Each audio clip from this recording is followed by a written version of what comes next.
और बुलेट। घर के बाहर फट फट फट की जोर से आवाज हुई। सीमा को लगा कि पटाखे फूट रहे हैं। वो डर के मारे घर से बाहर निकली। देखा तो सामने योगेश यानी कि पतिदेव एक बुलेट बाइक पर बैठे हैं। अरे डर गई क्या? बाइक लेकर आया हूँ तुम्हें घुमाने के लिए। सच में? मुझे लगा पटाखे फूट रहे हैं। अरे पटाखे भी फूटेंगे और मिठाई भी बटेगी। माँ को तो बुलाओ। माँ भी बाहर आ जाती है। अरे योगेश बेटा, इतनी जल्दी आ गया? और ये गाड़ी किसकी है? साहब की है? हाँ माँ, तुम्हारा बेटा साहब से कम है क्या? मेरी ही है। अरे बेटा, इतनी बड़ी गाड़ी ले ली, इससे तो तू घोड़ा ही ले लेता। महंगी पड़ी होगी ना? माँ महंगी सस्ती छोड़ो और मिठाई लाया हूँ, गांव में बंटवा दो। अरे बंटवा क्यों दो? पीछे बैठो, गांव में बांट कर आते हैं। सब खुश थे। योगेश गांव के बाहर एक कोयले की खदान में मजदूरी करता था। मेहनत और अकल से उसने वहां ठेकेदारी का काम सीख लिया और सूझबूझ से ठीक ठाक पैसा बनाने लगा। गांव में बात फैल गई कि योगेश के घर धमाका गाड़ी आई है। ऐसी गाड़ी पहले कभी किसी ने गांव में तो देखी नहीं थी। योगेश और माँ गाड़ी से वापस घर आ जाते हैं।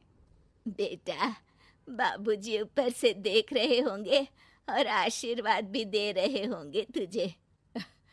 वो होते तो उनको भी घुमाता माँ। पूरे गांव में नाच नाच के मिठाई बांटने जाते। जैसे मैंने नाच नाच के बांटी थी जब वो अपने लिए एक साइकिल लेकर आए थे। बस बस, बाबूजी दो बात भी सुनाते कि फटफट वाली फटफटी ले आया। सीमा आगे कहती है, अपने लिए तो ये गाड़ी ले आए और मेरे लिए? अरे ये गाड़ी तुम्हारे लिए ही तो है। पक्का मेरे लिए है? अरे पक्का तुम्हारे लिए है। अगली सुबह जब योगेश सो रहा होता है तो उसे बाहर से गाड़ी की आवाज आती है। वो घबराकर चिल्लाता है, चोर चोर, मेरी गाड़ी ले जा रहा है, चोर चोर।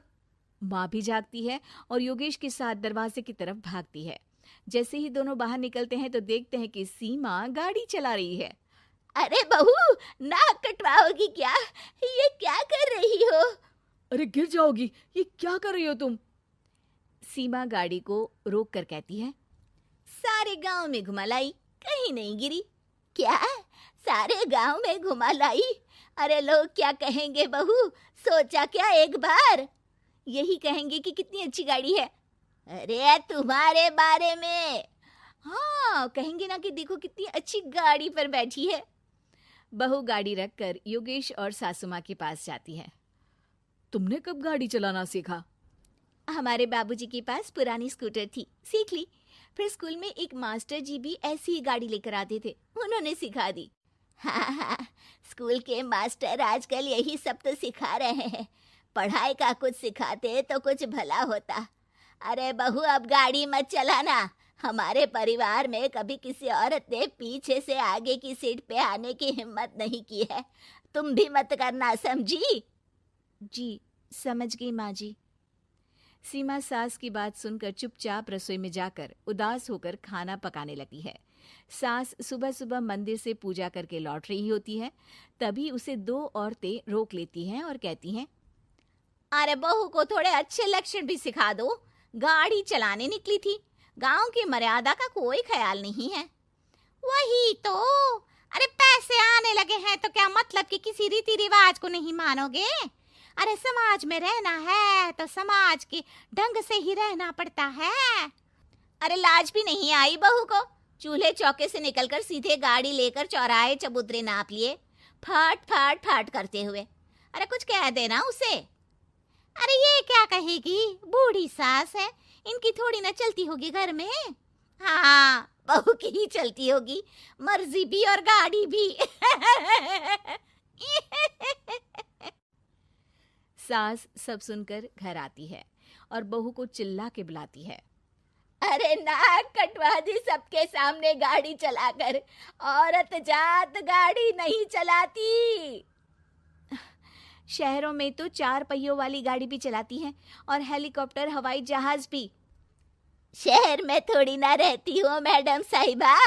आज के बाद गाड़ी से ही नहीं, यूं भी निकलना बंद तुम्हारा घर से। माँ सही कह रही है। कहीं भी जाना हो तो मुझे बता देना, मैं लेकर चलूंगा। आज माँ को तुम्हारे कारण कितनी बातें सुननी पड़ी। इतना कहते हुए योगेश वहां से चला जाता है। बारिश की वजह से कारखाने के रोड पर कीचड़ रहता है, इसीलिए योगेश गाड़ी घर रख कर जाता है और किसी से लिफ्ट लेकर कारखाने पहुंचता है ताकि नई गाड़ी गंदी ना हो। लेकिन शाम को इतनी तेज बारिश होती है कि उसे वापस आने का कोई साधन ही नहीं मिलता। बारिश बढ़ती जाती है। रात के 11 बज जाते हैं। रास्ते में एक नदी का ब्रिज है। अगर उस पर पानी आ गया तो योगेश कारखाने में ही फंस जाएगा। पूरी रात भूखे प्यासे बितानी पड़ेगी। घना अंधेरा, बिजली की कड़कड़ाहट और तेज बारिश। राजेश डर भी रहा था, ठंड से कांप भी रहा था। तभी उसे रोड से आती हुई एक रोशनी दिखती है। वो देखता है कि उसके सामने एक बाइक आकर खड़ी हुई है। वो ऊपर वाले को धन्यवाद देकर उस बाइक वाले आदमी की तरफ बढ़ता है, पर पास जाकर देखता है तो भौचक्का रह जाता है। सीमा, तुम यहाँ इतनी बारिश में गाड़ी पर? पहले बैठो तो, नदी ब्रिज पे आ जाएगी तो जाना मुश्किल हो जाएगा। योगेश गाड़ी के पीछे बैठता है। सीमा गाड़ी चला रही है। मैंने तो तुमको पहचाना ही नहीं। गाड़ी की आवाज तो पहचानी होगी ना। अरे पर मुझे नहीं पता था कि तुम आओगी। अच्छा किया कि तुम आ गई। माँ नहीं आने दे रही थी, पर हमेशा पति पत्नी की रक्षा थोड़ी ना करेगा, पत्नी को भी तो करनी चाहिए। योगेश को सुबह अपने किए पर पछतावा होता है। उसकी आंख में आंसू आ गए जो बारिश की बूंदों में बह गए थे। उसके बाद सीमा को सास ने और योगेश ने खुशी खुशी समाज की सीमा लांघने की मंजूरी दे दी। अब वो जहां भी जाती फट फट फट गाड़ी पे ही जाती।